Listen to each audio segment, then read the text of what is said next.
Okay, this is Steve Zeltzer with KPFK and Workweek. I'm interviewing Cody Urban, and Cody is gone to Japan to participate in actions around the G7. Welcome to our show, Cody. Cool, thanks, Steve. So, Cody, first of all, why don't you talk about what G7 is? President Biden now is either going to Japan or is in Japan for this G7 event. What is G7? So the G7 is short for the Group of Seven. So these are 7 countries: United States, Canada, United Kingdom, France, Germany, Italy, and Japan. And it also has an observer status of the European Union and NATO. That's the military alliance, North Atlantic Treaty Organization, also has a special status in the alliance. So in short, these are the 7 most powerful Western economies in the world. They make up only the citizens of these countries. We make up only 10% of the world's population, but over 0.5% of the world's wealth is controlled by these 7 countries. Anywhere between 30 to 45% of world GDP comes to these countries too. But of course, it's not evenly spread. It only goes to the global 1%. So this is the most powerful ruling people in these countries who have access to this wealth. And in short, they get together to talk about how best they can work to dominate the world as the 7 most richest countries in the world.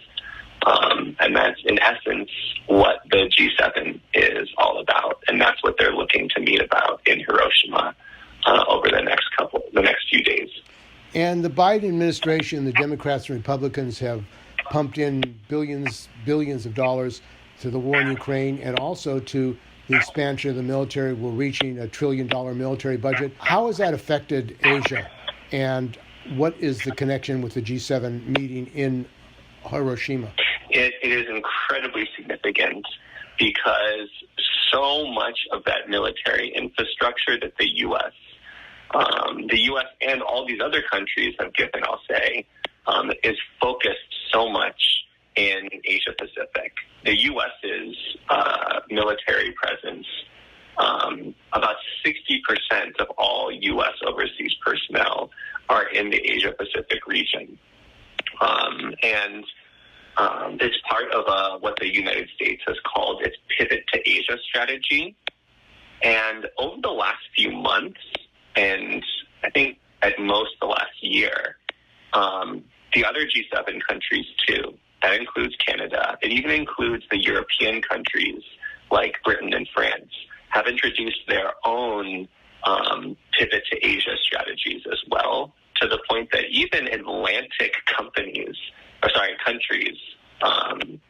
it's really companies that get most of their interests really across in this alliance. But even countries over in Western Europe, like France and Britain, have introduced their own Pacific strategies to align with the U.S.'s, which is what they call pushing for a so-called free and open Indo-Pacific. But what does that mean? It means free and open for foreign direct investment for companies to buy off land in these countries like the Philippines and Malaysia and Indonesia, getting land and getting resources and getting access to cheap labor to work in these countries. It also means a lot of military presence along what they call the First Island Chain. So that is a U.S. military term for the islands that start in Borneo. This is Borneo that's part of Indonesia and Malaysia. And then going up north from Borneo, it goes into the Philippines, so the western side of the Philippines, up to northern Luzon, where they just opened 4 new military bases for U.S. access a few months ago.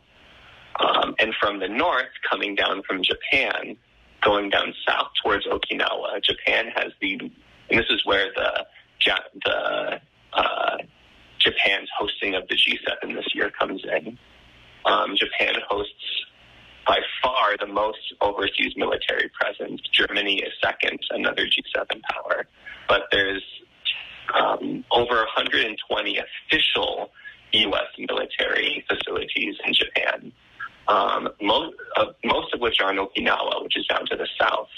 But following that first island chain even further south, it goes down to some islands that are just about 100 miles off the coast of Taiwan, where Japan is allowing the U.S. to base troops that have regularly been stationed in Okinawa, but now stationed amphibious forces. Those are forces that are trained to actually go from shallow water onto land. So beach landing, if you can think back to what D-Day looked like in World War II, there are troops that are trained to do those same kind of beach landings, but training about 100 miles off the coast of Taiwan.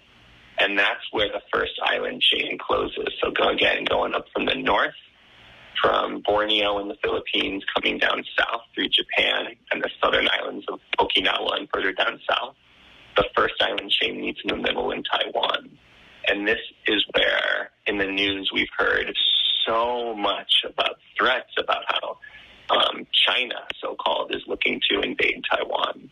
But Taiwan has been considered politically a part of China since the beginning, even if economically it's had its own economic structure and some political autonomy. It's really the U.S. who we've seen, the U.S. and its allies, put so much military presence closer to Taiwan that we've seen in the past decades. That includes the placement of new nuclear-armed submarines in South Korea. That's something that hasn't happened in 40 years. And we're seeing for the first time ever nuclear submarines being promised to station in Australia as part of the AUKUS arrangement. That's a military agreement between the U.S., Australia, and the U.K. When you add the Quad into it, it's another military alliance between the U.S., Japan, Australia, and India. They don't say it's military, but it includes so-called security arrangements. You're seeing a web of U.S.-led military alliances that pretty much set up a de facto NATO for the Asia-Pacific. And just a few weeks ago, as the G-7 ministers' meetings were starting in Japan, NATO opened its first ever overseas office in Japan. It's never had overseas offices in non-NATO countries. The G7 comes with the opening of a new NATO office in Japan. So all of this together with those over, like you said, almost $1 trillion of U.S. military spending alone, and now with the potential doubling of Japanese military spending that was promised back in December, we are seeing some of the most intense U.S.-led, and I want to be very clear about that, U.S.-led military expansion towards China, getting us close to a potential nuclear standoff, led by the U.S., backed by all the members of the G7, with Japan and other countries like the Philippines around it, the front line of offense that the U.S. is leading. And that's why we're here, to join with the protests to say, junk G7, stop the build-up to war. We don't want a system that is leading us this way. And the issue of Japanese imperialism, there was an anti-war constitution, which Article 9 of that constitution forbids offensive war. It seems that the United States, both the Biden administration and Trump and other political parties have tried to get them to overturn that. As you say, they're opening up a NATO office in Japan. The United States wants Japan to militarize, and is that going to be an issue at this action that you're having in Hiroshima and other people are having it? You're asking if that's a big issue on the agenda that people are taking at the protest here? What are the programmatic points that you're going to be raising at the action in Hiroshima? Sure. So my organization the Resist U.S.-led war movement, we are part of a broader alliance of other organizations around the world called the International People's Front. And so we're actually starting today with a counter forum in Kyoto. We're going to have members of the International People's Front who have come from the U.S., from South Korea, from the Philippines, and we're meeting up with a number of organizers locally in Japan. And our main calls we have is, one, junk G7. That means we're not looking to negotiate with the G7. We think that if there's going to be a better future for humanity, the G7 powers are standing right in the way of that. And we got to fight back against this alliance. So junk G7, U.S. out of Asia Pacific. That means an end to all of that militarization I was just talking about, an end to the U.S. presence in Japan, and on the Japanese people's tax budget. The Japanese government pays billions of dollars every year to keep the U.S. bases running in Japan, and the Japanese people are saying no more with that. Similarly to the U.S. bases in South Korea, in the Philippines, in Thailand, in Singapore, all the countries that it exists. We want the U.S. out of Asia Pacific. We want an Asia Pacific that is based on sovereignty, that is based on people's economic well-being actually in their hands and not in the hands of foreign corporations. And then the last call of action we have is end the build-up to war. Not only a war could start in the Asia Pacific because of this buildup that the U.S. and its allies are pushing, but it would reach all over the world. And I think the war in Ukraine that we've seen, which we really see as a proxy war ongoing between the U.S. and its NATO allies, that is looking to keep this war going, to try to win whatever strategic benefits it can for its own, that's the G7's own benefits.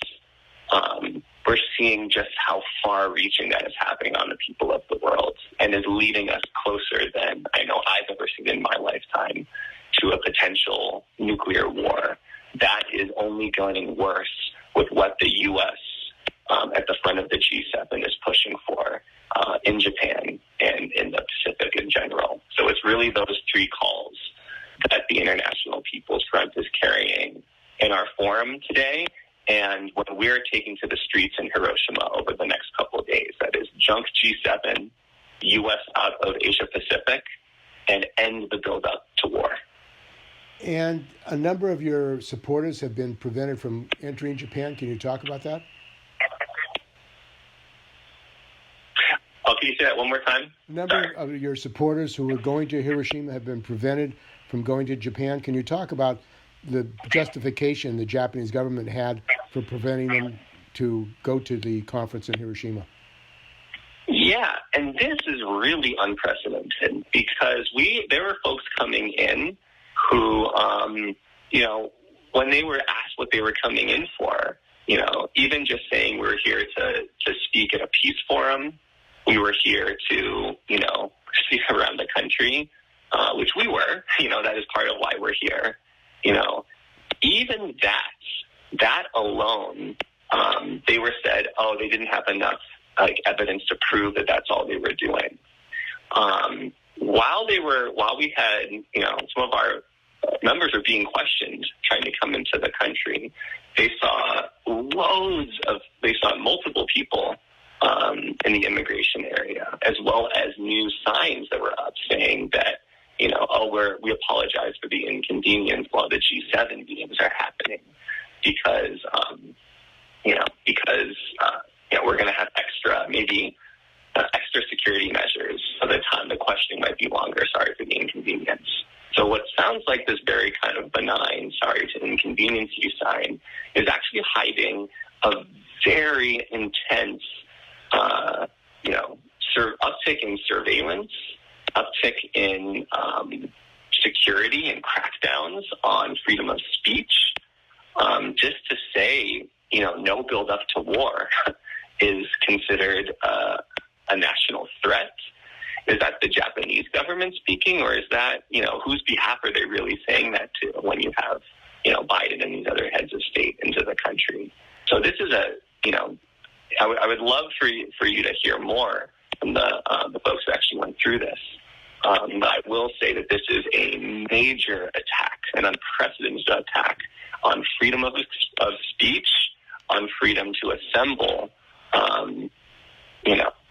It's a very dark sign for what could come when people are trying to bring a voice of peace, and they are sent away.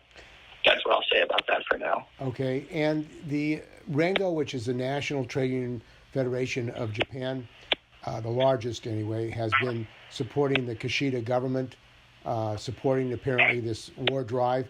In the United States, the AFL-CIO and most national unions have been silent or supportive of increasing military budget in the United States. What do you see as a change that could take place as far as the American people and working people around support for this expansion of militarism and a potential nuclear war? I think so. I can't speak of obviously on behalf of the reasons for any in particular group. That's not my own. What I will say is I think that there are very, very strong lines being drawn. I know within the U.S., of course, being a U.S. citizen myself, with this war buildup, there is in all the airwaves and all the TV stations, we are inundated with images that tell us that there are enemies at our doorstep, that Ukraine is the doorstep of freedom and Russia is there trying to come in to invade all the world's freedom.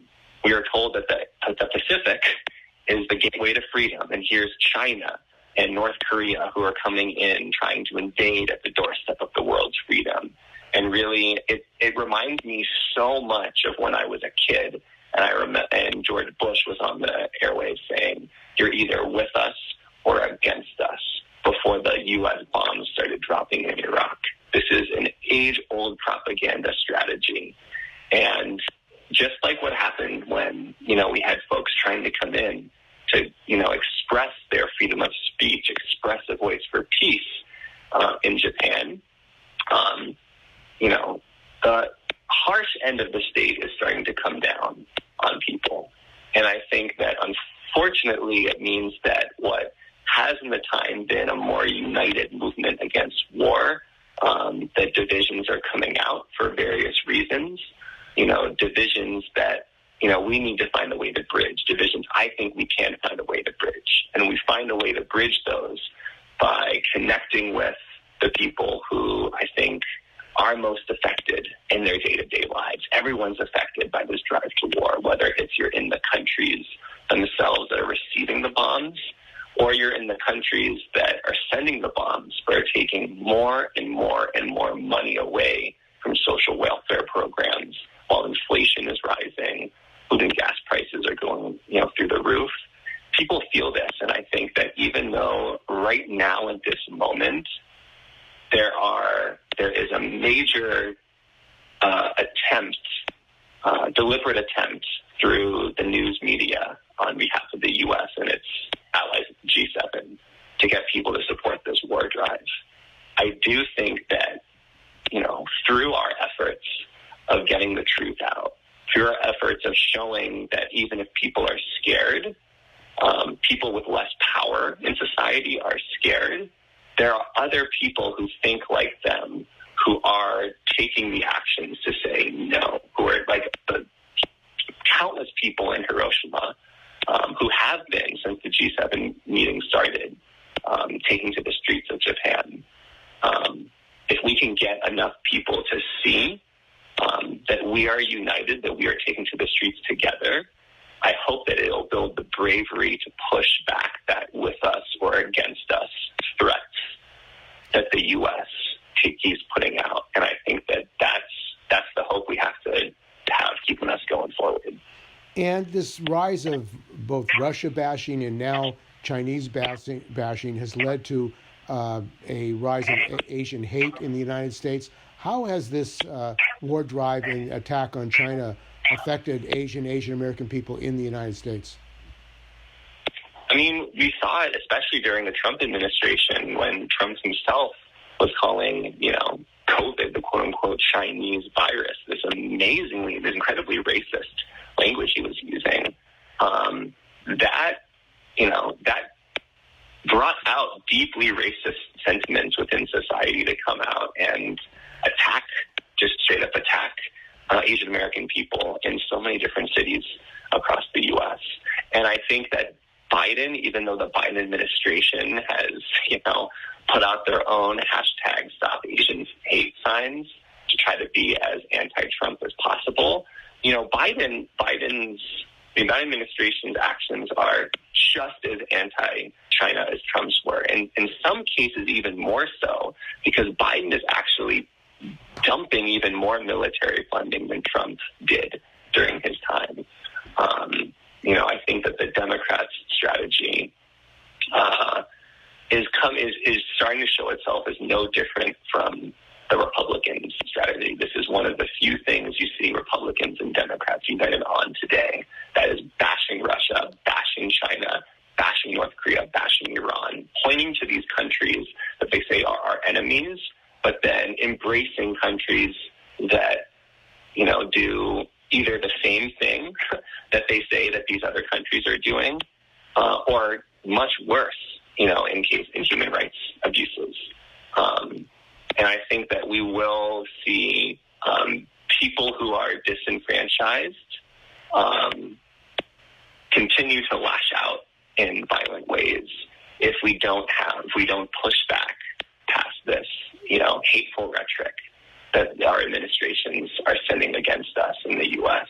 and find ways to actually connect on the issues that truly, affect us all. And that is, peace, ending the war drive, pushing for social programs that will help all of us, and just pushing for an end, again, I'll say it again, just against this us versus them language. That's what I think. And how can people find out more information about your organization and the events in Hiroshima that you're attending? So to hear about the International People's Front, you can go to internationalsolidarity.org. That's where you can find out information on our alliance of organizations around the world who have come together on this campaign against the G7 to find other different pictures, videos, and other statements of things that we're coming out for on social media. Follow the Resist U.S.-led war movement on our Facebook or Instagram. That's where a lot of the coverage we'll be doing of things will be coming from. And we hope that folks tune in. We'll be working on some of us will be presenting on a webinar with the United National Anti-War Coalition. And that will be this coming Friday at 7 p.m. Eastern Time. So if folks look up the United National Anti-War Coalition, or UNAC, they should find information for that webinar on Friday. I believe that's Friday the 17th. Friday the 18th. 19th. Time is blurring together. Friday the 19th at 7 p.m. Eastern, where we'll have some of those of us in Japan, and hopefully some of the voices of the folks who are not able to get in, talking about why we're here. Okay, well, we want to thank you very much. We've been talking with Cody Urban. He is in Japan participating in activities, protests against G7, which is organizing not only economically but military escalation in Asia. So thanks for joining us. Cool. Thank you, Steve. Very good. Okay, well, let's see if we can follow it up tomorrow with your colleague or your friend, and we can do additional video. Also, if you have any press conferences in Hiroshima or streaming of rallies, let us know, and we'll try to get it out on Pacifica. Will do. So I just text that to you? Sure. Text that to me, and we'll get it out. Okay, cool. We'll help publicize it. Awesome. As we come up with that, I'll let you know. And then, I'll try to get you in touch with Carly, who should be flying back from LA to Seattle soon. They were one of the ones who got sent back, unfortunately. So yeah, they said when I was talking to them that they'd be down to talk with you. So I'll connect and see if maybe tomorrow is a good time for y'all. Sounds good. Very good. Okay, Steve, thank you so much, and we'll be in touch. Very good. Take care. Bye.